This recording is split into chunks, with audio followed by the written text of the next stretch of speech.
আসসালামু আলাইকুম। তো চলে আসলাম আবার নতুন একটি ভ্লগ নিয়ে। আমার আগের ভ্লগটা যদি আপনারা দেখে থাকেন তো আপনারা জানেন যে আমরা একটা গরু কিনছি কুরবানির উপলক্ষে। তো আজকে শুক্রবার, তো আজকের দিনটাই আছে, কালকে তো আবার কুরবানি, শনিবারে কুরবানি, ঈদুল আজহা। তো আমি আম্মু ভাত রাঁধছিল, ভাতের মারটাতে হালকা ভুসি দিছি, তারপর ভুট্টার গুঁড়া ছিল নাকি, ভুট্টার গুঁড়াটা দিয়েছি হালকা লবণ দিয়া মিক্স করে আর কি গরুর জন্য একটা মিক্স তৈরি করতেছিলাম আর কি, জানি না কী বলে। বাট যার থেকে গরু কিনছিলাম, হ্যাঁ বলছে, সে বলছিল যে গরুটা খ্যার ঘাসের ভুসিটা বেশি পছন্দ করে, ভুসিটা বেশি দিতে। 2 দিন দিয়ে দেখছি হ্যাঁ ভুসিটা একটু বেশি পছন্দ করে, ভুসিটা একটু বেশি খায়। তো ওইটার জন্য বানাইতেছিলাম আর কি। ফার্স্ট টাইম বানাইছি, এর আগেবারও বানাইছিলাম, বাট আমি বানাই না, আব্বু বানাইছিল বেশিরভাগ। তো এবার আমি বানাইলাম, এবার বানাইতেছিলাম হালকা অল্প করে লবণ টবণ দিয়া সুন্দর করে বানাইছি। তারপর সব কিছু মিক্স করার পর নিয়ে যাব নিচে, লিফটে উঠলাম। সো নিচে যাব, দেখি গরু খায় কি খায় না। নিচে আমার ছোটো ভাই আছে, ওরে বসলাম গরুর একটু যত্ন নিতে, খ্যার ট্যার দিতে, জানি না ওই কী করে আল্লাহ জানে।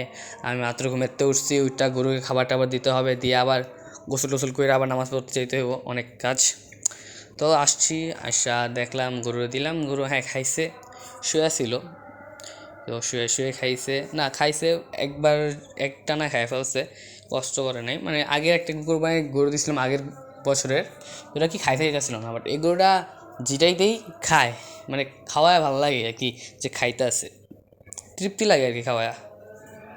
তো আমাদের বাসায় আমাদের নানা আসছিল, তো নানা এসে আমাদের গরুটা দেখলো।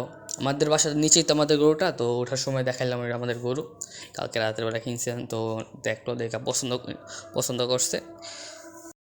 তারপর আসছি হালকা খ্যার ট্যার কিনতে। তারপর খ্যার কেনার পরে যে আবার মাংস কাটার জন্য যে নিচে কাঠটা, তারপর পাটি আর কত কিছু পলিথিন লাগে, ওইগুলা কিনতে আসছিলাম। তো একবারে সব কিছু কিনে নিয়ে গেলাম, আবার ঘাস কিনছি, সব কিছুই কিনছি, কিনে নিয়ে গেছিলাম। এদের অনেক ভালো ব্যবসা হয়েছে, মাসাল্লাহ দিলে ওনাদেরও অনেক ভালো লাভ হয়েছে, যা দেখলাম। খ্যার দুই দুই ট্রাক, মানে ট্রাক তো না, ভ্যান গাড়ি বইরা আনে, ভ্যান গাড়ি আনার সাথে সাথে আধা ঘন্টা 1 ঘন্টার মধ্যে আবার বিক্রি হয়ে যায়। এদিকে ভালো কিনে বেচা হইতেছে। তো এদিকে আমাদের বাসার নিচে প্রায় 60টা গরু, ওইদিকে কোনার ভিতরে 2টা গরু আছে ছোটো ছোটো, 60টা গরু আর 2টা ছাগল, মানে সব মিলে 9টার মতন আর কি হয়েছে। তো এইদিকে তাও অবস্থা আর কি, গন্ধ পুরা বিল্ডিং গন্ধটা বেড়ে গেছে গা। তারপর ঈদের দিন দেখা যায় যে একটার পর একটা শোয়াইতেছে কাটতেছে, একটা শোয়াইতেছে একটা কাটতেছে, রক্ত দিয়ে পুরো ভরা জায়গাটা।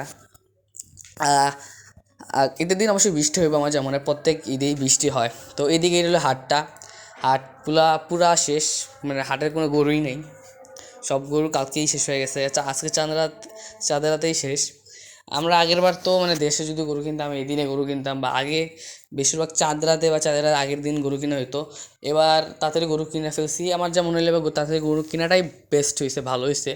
আমরা যদি পরের দিন কিনতে চাইতাম গরু ভালো পাইতাম না, বা গরুর দামটা বেশি দেখলাম পরের দিন আর কি। আমাদের কেনার পরের দিন দেখলাম গরুর দামটা আরও বেড়ে গেছে। তারপর নামাজ টামাজ পড়লাম, নামাজ পড়ার নেওয়ার সাথে সাথে দেখলাম বৃষ্টি পড়া শুরু হয়ে গেছে। আজকেই বৃষ্টি পড়ছে, অবশ্যই কালকে তো শিওর বৃষ্টি পড়বে। আজকেই যখন আকাশের অবস্থা, সকালবেলা ভালো রোদ ছিল, তাও বৃষ্টি পড়ছে। তো সবাইকে অগ্রিম ঈদ মুবারক। ঈদের দিন আবার একটা ব্লগ ছাড়া হবে।